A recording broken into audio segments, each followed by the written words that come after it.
Hello tout le monde, j'espère que vous allez bien. Bienvenue dans cette nouvelle vidéo qui va être un petit peu en deux parties. La première partie de cette vidéo, on va voir... C'est pas possible de parler avec un chat qui fait ça. Peut-être que si je lui donne une croquette, ça va le calmer, je ne sais pas. Tiens. Ça va mieux? Une autre? Bah oui, toujours un autre. J'ai oublié de vous préciser qu'on était samedi 19 mars. Il est 8 h du matin. J'ai bien dormi, je me suis bien reposée. Et donc, la première partie de la vidéo, je la commence aujourd'hui. Puisque c'est une sorte de mini-vlog de préparation en fait du sabbat d'Ostara. Je vous ai fait la vidéo qui est sortie avant-hier quoi. Pour vous, c'est la semaine dernière. Et... Je viens de me réveiller, donc j'ai un petit peu la tête dans le cul. La deuxième partie de cette vidéo, en fait, on parlera des semis. On va parler de jardinage et je vous intégrerai des petites images de quand j'ai préparé les semis avec ma pote. Aujourd'hui, le programme, déjà, c'est de tout ranger mon appartement parce que c'est genre le gros bazar et ça... C'est quelque chose qui me rend fou en fait d'avoir un appartement qui n'est pas rangé et pas propre. Ensuite on va faire le grand ménage d'Ostara. Vous savez c'est une des thématiques qu'on peut aborder durant ce sabbat. Attendez je vais vous montrer, ce sera plus simple. Alors la première chose que je veux faire c'est ranger en fait cette armoire. Je le fais une fois de temps en temps. En fait ce que je fais c'est que je vide tout. Je nettoie tout et je remets tout. Je pense que je vais faire exactement la même chose avec celle qui est dans ma chambre, qui comporte plus un petit peu mes outils magiques, etc. Vous voyez, c'est un truc noir. Et en fait, ça prend grave la poussière. Franchement, n'achetez pas des meubles noirs, c'est trop nul. Même quand je le lave, à la fin de la journée, on voit qu'il y a une couche de poussière. Bon, c'est peut-être parce qu'on est en ville et qu'il y a beaucoup de poussière, je n'en sais rien. Mais franchement, c'est vraiment pénible, je m'en passerai bien quoi. Le premier objectif, c'est de ranger, trier, nettoyer, mais également purifier tout mon appartement puisque demain, je reçois des copines sorcières pour qu'on fête Ostara ensemble.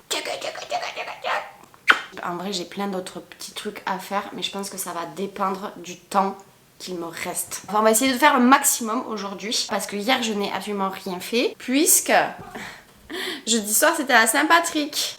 Donc j'ai pris une cuite. Première chose de la journée, on va se prendre un café. Super pratique de faire ses draps avec un chat. S'en fout.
dans mon premier vlog à Yule. Et en fait, je l'ai coupé pour faire des boutures. Mais en gros, ça reprend. Toutes les boutures, elles sont là. Je les avais mis dans ça. Regardez. Le système racinaire.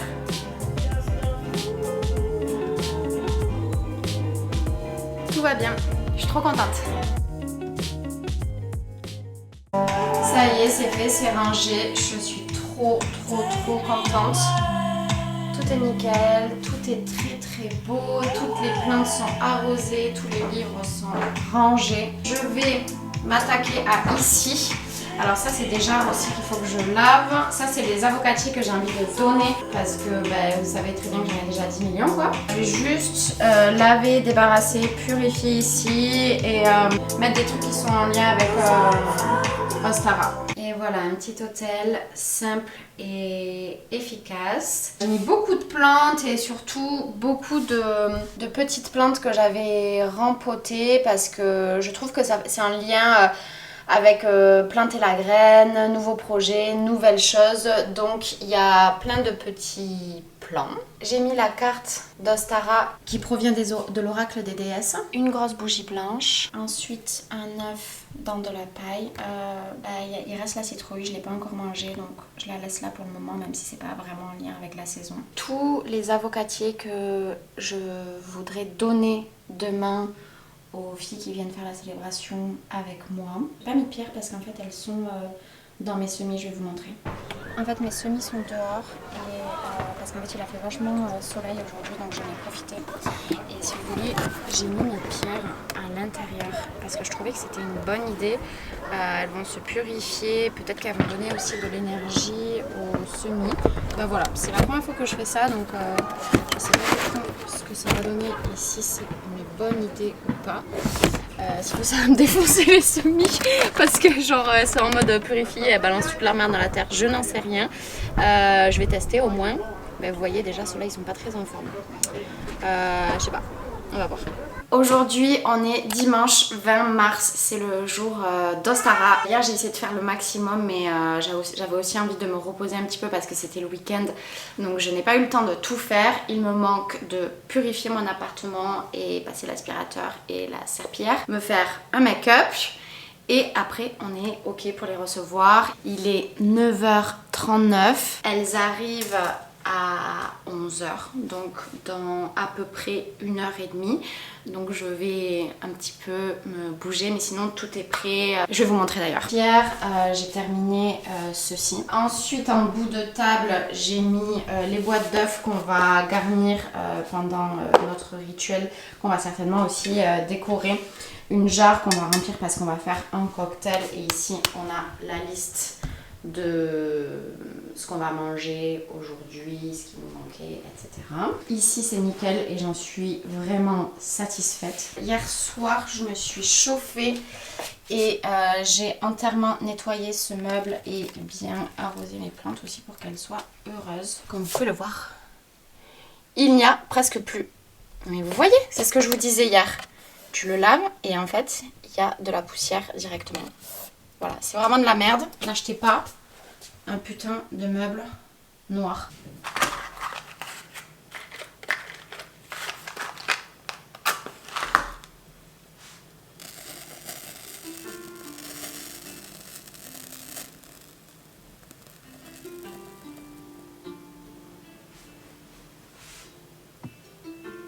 Nous sommes en pleine préparation du cocktail avec Manon, que je vous présente.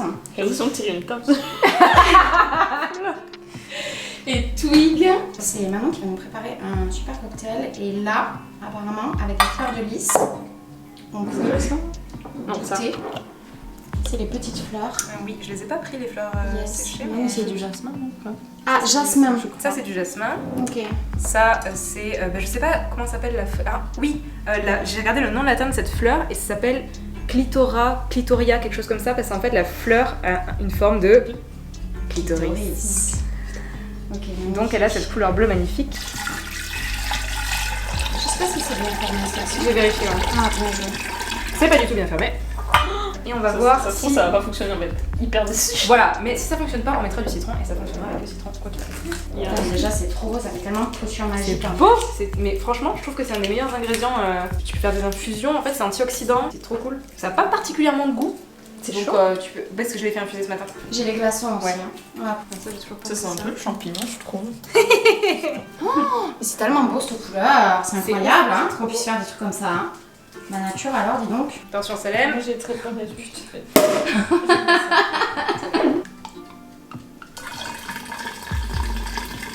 Oh non, c'est pas possible, c'est magnifique.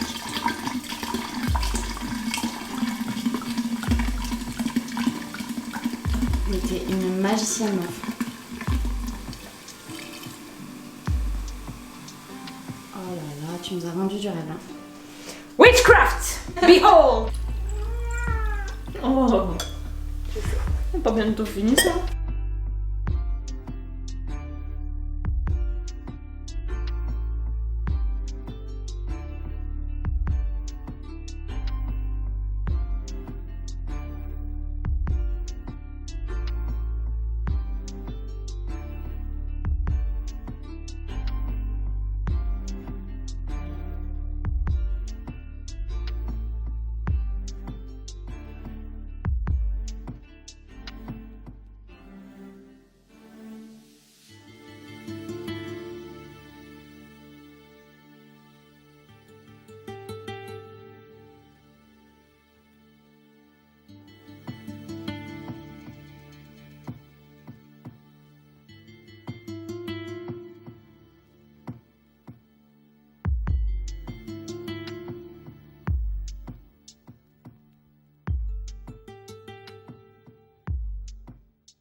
Pour terminer cette vidéo, j'aimerais te parler des semis. Moi, ça fait plusieurs années que j'en fais tout en vivant en appartement, donc c'est quelque chose qui est possible.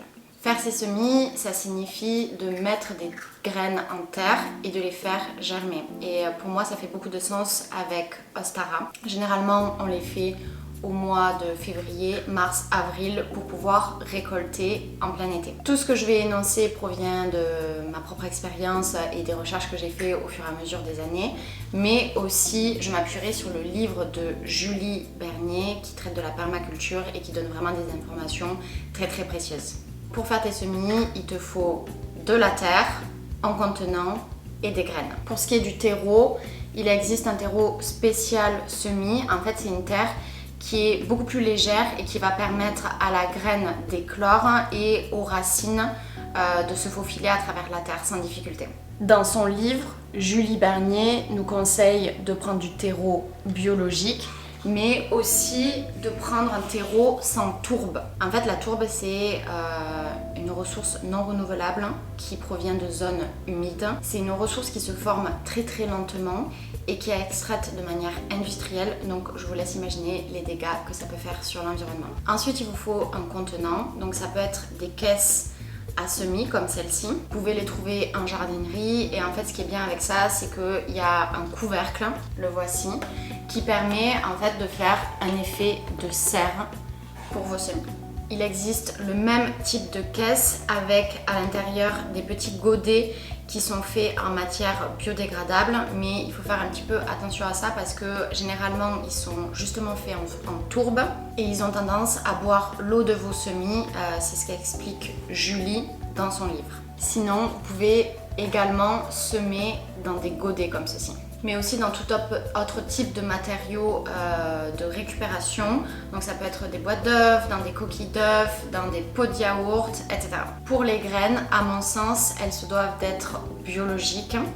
Et du coup, je vais en profiter pour vous parler de l'association de Cocopelli. Cocopelli est basé en Ariège, c'est un département en fait qui est au sud de Toulouse et au pied des Pyrénées, et c'est un département que j'affectionne particulièrement parce que j'y ai vécu et donc je porte vraiment ce territoire dans mon cœur. En plus de ça, ils ont des valeurs très très fortes auxquelles vraiment j'adhère, donc je vous invite à aller consulter leur site internet, ils expliquent vraiment tout, vous le retrouverez en barre de description. En gros, ils vendent des semences libres de droit et reproductibles et ils ont également beaucoup de variétés. On peut les retrouver dans des boutiques bio type Biocoop, mais sinon vous inquiétez pas, ils ont également un site internet sur lequel vous pouvez commander. Donc vraiment, je vous invite à aller voir leur travail parce que c'est passionnant et c'est d'utilité publique. Donc Cocopelli, c'est eux, et aussi je voulais préciser qu'à l'arrière, vous retrouverez des indications et vous dire quand planter quelle graine et à quel moment elle est récoltée. Bref, maintenant on passe à l'action et je vais vous montrer comment on fait pour planter ces graines. Vous allez déposer du terreau dans votre contenant et ensuite vous avez soit la possibilité de faire des petits puits, soit directement de faire des tranchées. Ça n'a pas besoin d'être extrêmement profond, mais il faut quand même que ce soit, je dirais, je sais pas, 1 ou 2 cm. Et une fois que vous avez planté la graine, tout simplement vous recouvrez. Quand vous faites un puits, moi j'estime qu'on peut déposer de 1 à 3 graines, mais c'est quelque chose que vous allez devoir séparer une fois qu'ils auront bien grandi. Et vous allez voir au fur et à mesure des années et des différentes expériences qu'il y en a certaines qui sont plus faciles à séparer que d'autres. Quand vous faites une tranchée, donc soit vous avez la possibilité vraiment de semer tout le long et de mettre plein de graines, soit vous déposez une graine après l'autre. Moi généralement quand je dépose beaucoup de graines, c'est souvent pour les aromates, le basilic, le persil, la menthe et tutti quanti. Pour les fleurs et les légumes, je préfère mettre une seule graine tous les, je sais pas, 1 cm parce qu'après ce sera beaucoup plus facile à séparer et il y aura moins de risques qu'on abîme nos semis, qu'on abîme les racines et qu'on les casse. Voilà. Parce qu'en fait là est la difficulté quand ils ont suffisamment grandi, il va falloir les extraire de là et il y a certains semis qui vont être plus fragiles que d'autres. Et toutes les racines peuvent être entremêlées entre elles. Donc voilà, c'est juste le petit truc sur lequel il faut être minutieux. Donc une fois que vous avez recouvert vos graines, il va vous falloir arroser. Moi, je trouve que le mieux, c'est d'arroser avec un pchit, tout simplement. Les semis sont délicats et bien évidemment, si vous balancez une carafe d'eau, toutes les graines vont être mélangées. Donc tout le travail que vous venez de faire, des tranchées, etc., n'a pas vraiment de sens. Pas de panique si vous ratez vos semis. Il faut vraiment le voir comme une expérience que vous allez améliorer d'année en année. Sachez que vous pouvez également planter en fonction de la lune, c'est ce qu'on appelle la biodynamie. Alors moi généralement c'est ce que je fais, vous retrouverez plein de renseignements dans des livres ou sur internet. Et je trouve que c'est une belle manière de se connecter au cycle de la nature, aux astres et d'amener un petit peu de magie et d'ésotérisme dans le jardinage. Pour que ça marche, vos semis ont besoin de 3 choses, de l'eau, de la chaleur et de la lumière. Pour ce qui est de l'eau, il faut essayer de trouver un équilibre entre trop arrosé ou pas assez arrosé. S'il y a trop d'eau, vos semis vont pourrir. S'il n'y en a pas assez, la plante va mourir, elle va sécher. Concernant la lumière, il faut savoir que les semis, je crois qu'ils ont besoin de 14 heures de soleil et de luminosité par jour. C'est quelque chose qui actuellement nous n'avons pas, puisque vous savez qu'on vient de passer au Stara, donc le nombre d'heures de jour est égal au nombre d'heures de nuit. Donc en ce moment, on est aux environs de 12 heures. C'est pour ça qu'une alternative qui peut être très intéressante à faire, c'est le soir, quand la nuit est tombée, de mettre vos semis sur une lampe. Je vous assure que ça donne un énorme coup de boost et que ça marche super bien. Mais en tout cas, quoi qu'il en soit, il faut que vos semis ils restent à la lumière, donc soit le plus proche de la fenêtre, soit carrément à l'extérieur. Moi c'est ce que je fais quand je vois qu'il fait un très beau soleil, etc. Je les amène dehors sur mon balcon. Avant que la nuit tombe, je les rentre. Comme je vous ai expliqué, il faut également qu'il y ait de la chaleur pour que vos semis puissent germer. Généralement il faut aux alentours de 16 à 20 degrés. S'il fait trop froid, ils ne vont pas pouvoir grossir en fait. Et faites attention si, comme moi, vous avez tendance à le mettre sur le balcon. Il peut y avoir, même en mars, avril, mai, des journées où le soleil est très fort et cramer vos semis, surtout s'ils restent sous la serre ou si vous avez arrosé les feuilles. Je dis ça en connaissance de cause, ça m'est déjà arrivé de tout cramer, c'était bien deg. Ensuite, une fois qu'ils auront suffisamment grandi, il va falloir les repiquer, les séparer. Il ne faut pas qu'ils soient trop petits ni trop grand, c'est là l'enjeu en fait. Pas trop petit parce que sinon ils vont pas survivre et pas trop grand parce que sinon vous allez récolter hyper tard dans l'été. Et ça c'est quelque chose qui se jauge au fur et à mesure des années. Enfin, c'est difficile à dire, on peut pas dire oui au bout de 82 jours il faut repiquer ses semis. Non, c'est pas ça, c'est pas une science exacte. Il faut observer, il faut apprendre et c'est quelque chose qui se fait d'année en année. Petit conseil, il faut quand même attendre que chaque tige ait développé 3 feuilles. Et donc soit vous avez la possibilité de les repiquer dans des godets individuels pour qu'ils prennent leur place, qu'ils continuent de s'enraciner, etc. Soit c'est possible de passer à la dernière étape directement et d'aller les replanter soit en pleine terre dans votre jardin, soit dans des jardinières, soit dans des bacs, soit dans des pots si vous vivez en appartement comme moi. Pensez quand même à attendre que les seins de glace soient passés, c'est entre le 11 et le 13 mai. C'est une croyance populaire issue du haut Moyen-Âge qui avait observé en fait le climat pour savoir quand est-ce qu'on peut les remettre en terre.